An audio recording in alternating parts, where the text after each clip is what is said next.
Assalamualaikum warahmatullahi wabarakatuh dan salam sejahtera.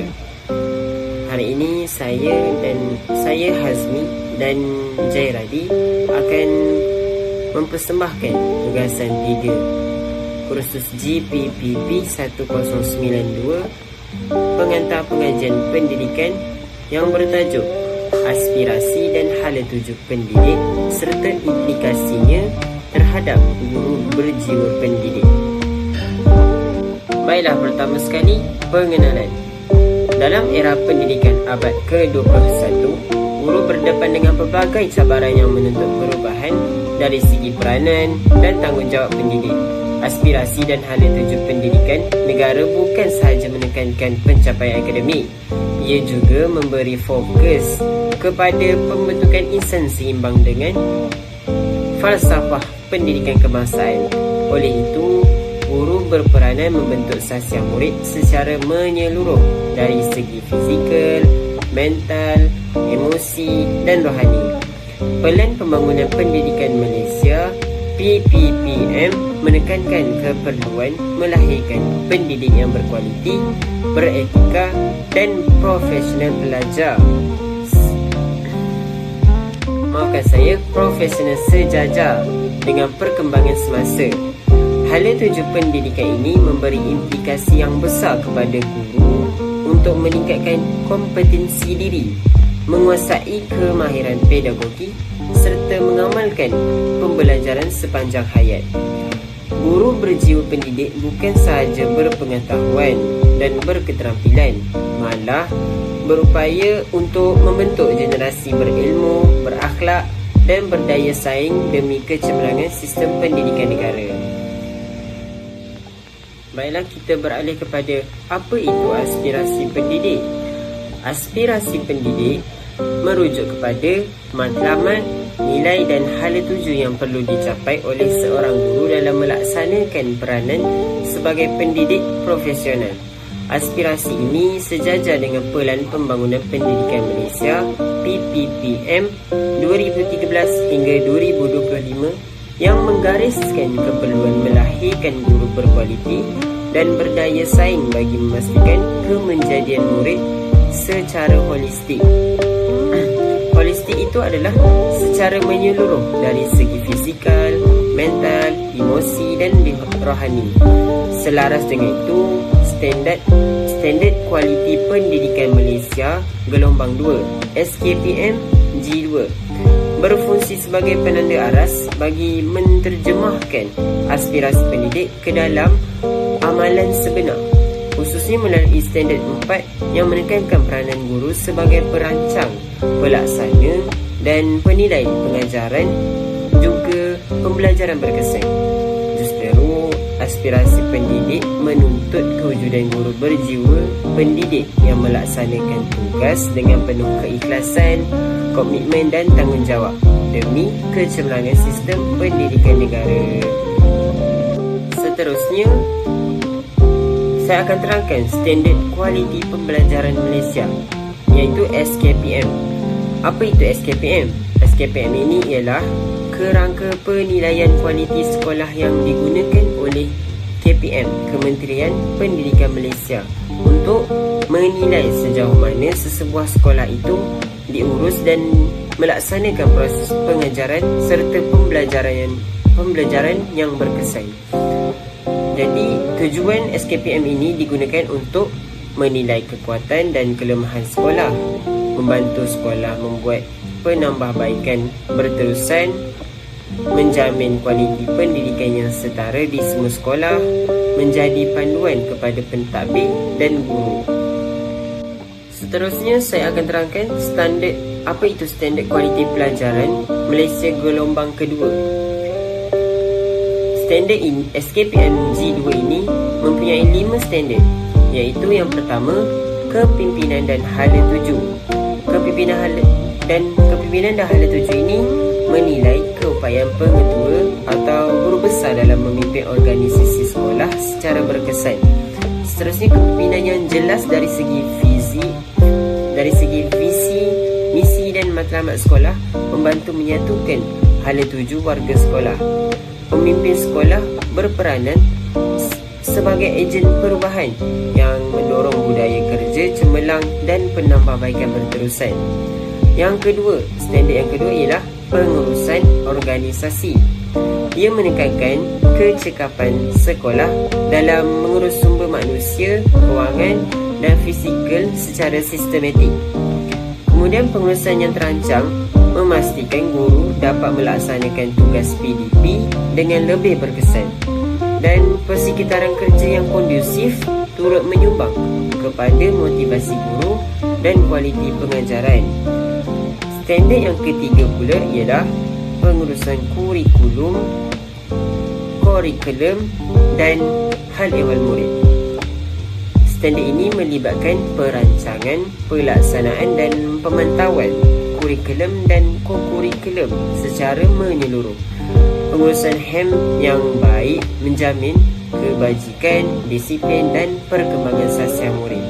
Kemudian standard ini juga memastikan murid dapat berkembang secara seimbang dari segi akademik dan bukan akademik. Seterusnya kita beralih kepada standard keempat.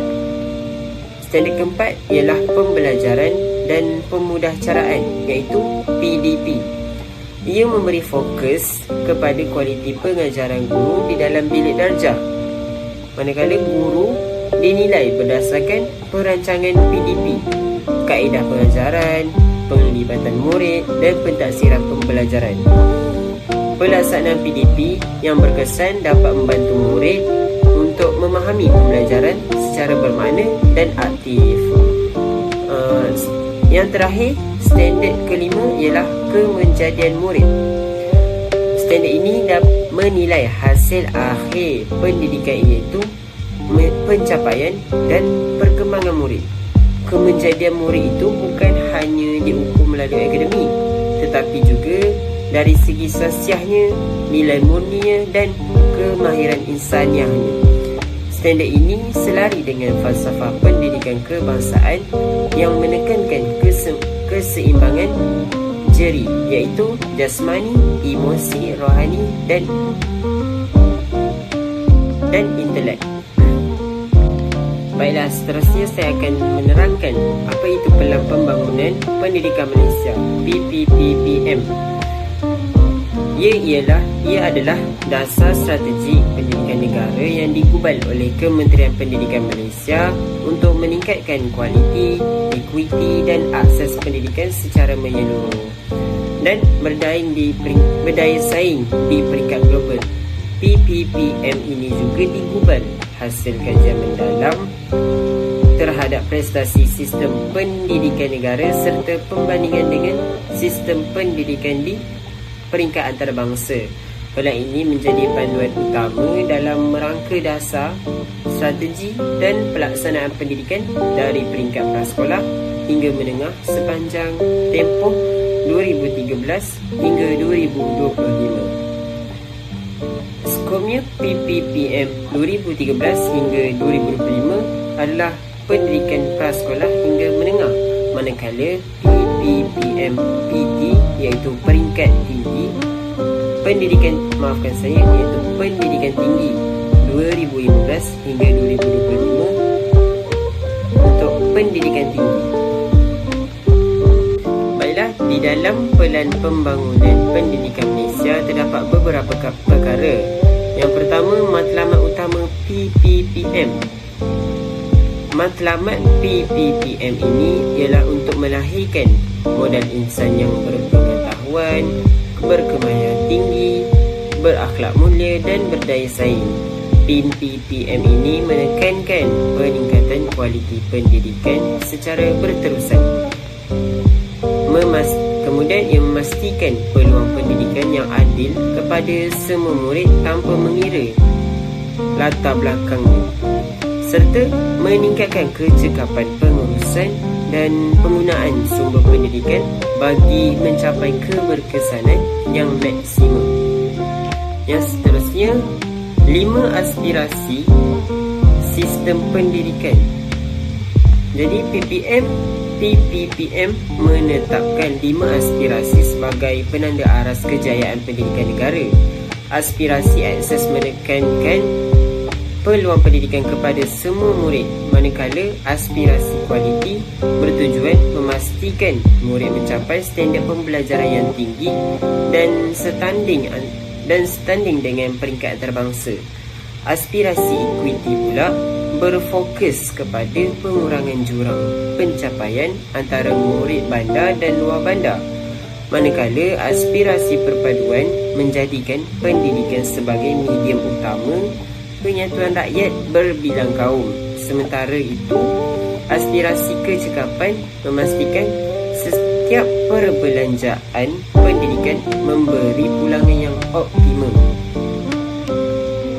Seterusnya, kita pergi kepada aspirasi murid. Di dalam pelan ini mempunyai 6 aspirasi murid. PPPM turut memberi tumpuan kepada pembangunan murid secara holistik melalui 6 aspirasi murid. Aspirasi ini merangkumi penguasaan pengetahuan, kemahiran berfikir aras tinggi, kemahiran kepimpinan, penguasaan dua bahasa, pembentukan etika dan kerohanian, serta pembinaan identiti nasional.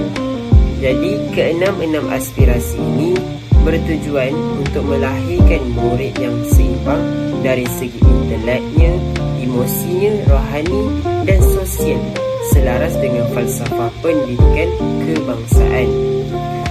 Seterusnya, kita beralih kepada pelaksanaan melalui 3 gelombang. Pelaksanaan PPPM dibahagikan kepada 3 gelombang bagi memastikan transformasi pendidikan dilaksanakan secara berperingkat dan sistematik.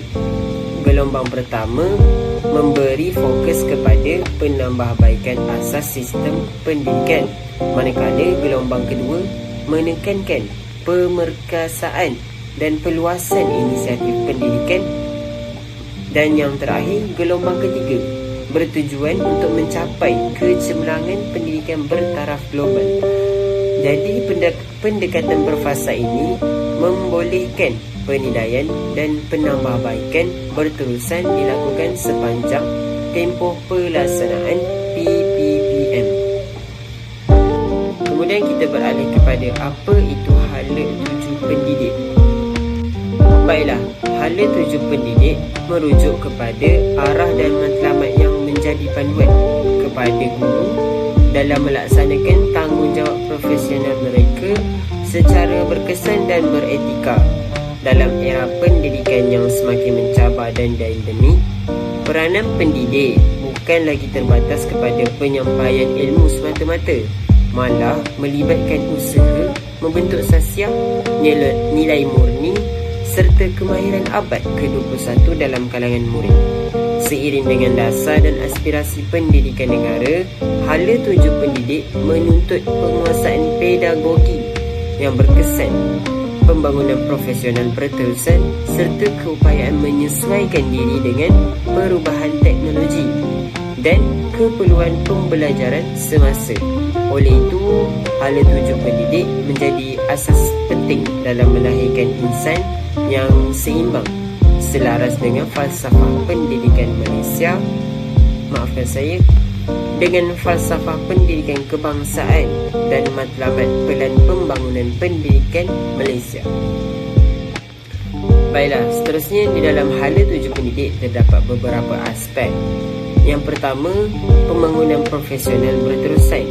Dari segi aspek ini, pendidik perlu sentiasa menambah ilmu dan kemahiran, sama ada dalam pedagogi, pentaksiran, teknologi pendidikan ataupun bidang kepakaran masing-masing.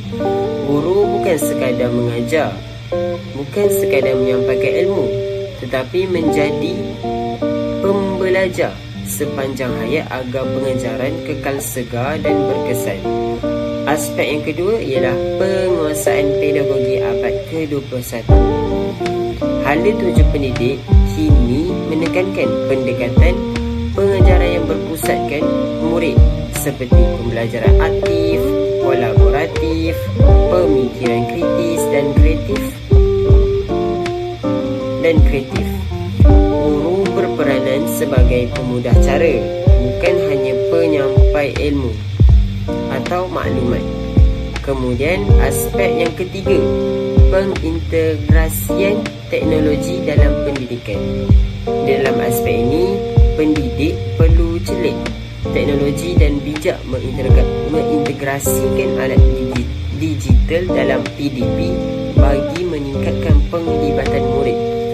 Teknologi ini digunakan sebagai alat sokongan pembelajaran, bukan pengganti peranan guru. Aspek yang keempat ialah pembentukan sasiah dan akhlak murid.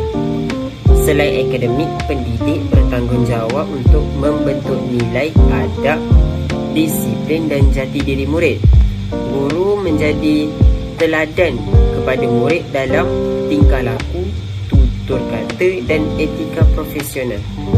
Yang kelima, kepekaan terhadap kepelbagaian murid.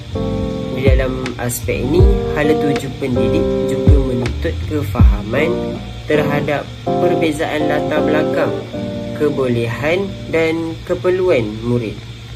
Ini memastikan pendidikan yang inklusif dan adil dapat dilaksanakan. Untuk aspek yang terakhir ialah aspek menyokong aspirasi pendidikan negara. Di dalam aspek ini, pendidik berperanan merealisasikan matlamat pendidikan negara dalam melahirkan insan seimbang dari segi intelek, rohani, emosi dan jasmani selaras dengan falsafah pendidikan kebangsaan. Implikasi terhadap guru berjiwa pendidik. Guru berjiwa pendidik merupakan guru yang tidak hanya menyampaikan ilmu pengetahuan tetapi juga membimbing murid, membentuk sasiah murid, memberi motivasi kepada murid serta mendidik murid secara holistik, iaitu secara keseluruhan. Perkara ini selaras dengan falsafah pendidikan kebangsaan. Implikasi yang pertama ialah pedagogi berpusatkan murid. Guru melaksanakan pengajaran yang berfokuskan kepada keperluan murid. Aspirasi pendidikan yang menekankan pembangunan murid secara holistik memberi kesan kepada guru berjiwa pendidik dan perlu merancang pengajaran dengan mengambil kira perbezaan individu dari segi kebolehan, minat dan latar belakang murid. Pendekatan ini memastikan pembelajaran menjadi lebih inklusif, bermakna dan efektif. Sebagai contoh, guru menggunakan kaedah pembelajaran kooperatif, pembelajaran berasaskan projek dan aktiviti berperingkat bagi memenuhi tahap keupayaan murid yang berbeza.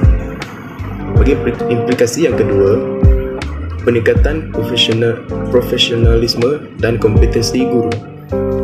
Guru meningkatkan kemahiran profesional secara berterusan.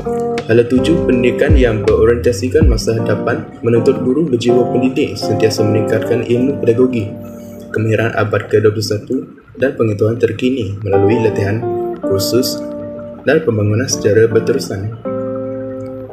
Contohnya, guru mengikuti kursus pembangunan profesional berterusan iaitu CPD, bengkel PDPR dan latihan integrasi teknologi dalam pengajaran dan pembelajaran. Cabaran aspirasi pendidikan. Cabaran yang pertama, jurang akses dan kemudahan pendidikan, iaitu ketidaksamaan akses kepada kemudahan pendidikan. Walaupun aspirasi pendidikan menekankan akses yang sama rata, namun masih wujud jurang antara sekolah bandar dan luar bandar dari segi infrastruktur, kemudahan teknologi dan capaian internet, sekaligus menjejaskan keberkesanan pengajaran dan pembelajaran. Sebagai contohnya, sekolah di pedalaman Sabah dan Sarawak mengalami masalah capaian internet yang sangat lemah. Perkara tersebut telah menyukarkan pelaksanaan pengajaran dan pembelajaran dan menggunakan platform digital. Cabaran yang kedua pula ialah beban tugas guru yang tinggi, iaitu pertambahan tugas pentadbiran dan dokumentasi. Hala tuju pendidikan yang menekankan accountability dan kualiti menyebabkan guru dibebani tugas pentadbiran yang banyak dan seterusnya juga menjejaskan fokus terhadap pengajaran dan pembelajaran. Sebagai contohnya, guru perlu menyediakan pelbagai jenis laporan, data dan juga dokumentasi dalam sistem dalam talian seperti SPLKPM dan juga eRPH. Berturutan daripada cabaran yang telah dihadapi, terdapat beberapa strategi untuk mengatasi cabaran tersebut. Strategi yang pertama ialah penambahbaikan infrastruktur dan akses digital. Meningkatkan kemudahan fizikal dan capaian internet. Kerajaan dan pihak berkaitan, iaitu pihak berkepentingan, perlu menyediakan infrastruktur pendidikan yang mencukupi serta juga capaian internet yang stabil bagi memastikan semua murid mendapat peluang pembelajaran yang saksama, khususnya di kawasan luar bandar dan pedalaman. Contohnya, pelaksanaan projek internet satelit di sekolah pedalaman Sabah dan Sarawak serta penyediaan peranti digital melalui inisiatif D5 dan bantuan tablet kepada murid B40. Strategi yang seterusnya ialah pengurangan beban tugas guru. Pihak sekolah boleh memperkasar pengurusan sekolah dan sistem sokongan. Beban tugas pentadbiran guru perlu dikurangkan supaya guru dapat memberi tumpuan sepenuhnya kepada pengajaran dan pembelajaran dalam kelas. Seterusnya akan meningkatkan kualiti pembelajaran dan pengajaran dan pembelajaran yang dijalankan. Sebagai contoh, pihak sekolah boleh melantik pembantu tadbir tambahan, penggunaan sistem automasi pelaporan ataupun pemansuhan dokumentasi yang kurang penting ataupun tidak diperlukan. Oleh itu, akhir sekali, kesimpulannya, aspirasi dan hala tuju pendidik menekankan pembangunan guru yang profesional, beretika dan berdaya saing serta mampu menyesuaikan diri dengan perubahan pendidikan abad ke-21. Ia menuntut guru menguasai ilmu, kemahiran pedagogi, teknologi dan nilai murni. Bagi guru berjiwa pendidik, aspirasi ini mendorong mereka menjadi pembimbing yang ikhlas, reflektif, inovasi dan berintegriti, juga bertanggungjawab. Penghayatan aspirasi dan hala tuju ini memastikan guru bukan sahaja cekap dalam pengajaran, tetapi juga mampu membentuk sasiah dan potensi murid secara menyeluruh atau secara holistik. Sebagai penutup, ini adalah sumber rujukan yang kami rujuk untuk mencari maklumat-maklumat yang kami bentangkan sebentar tadi. Sekian sahaja daripada kami. Sekian, terima kasih.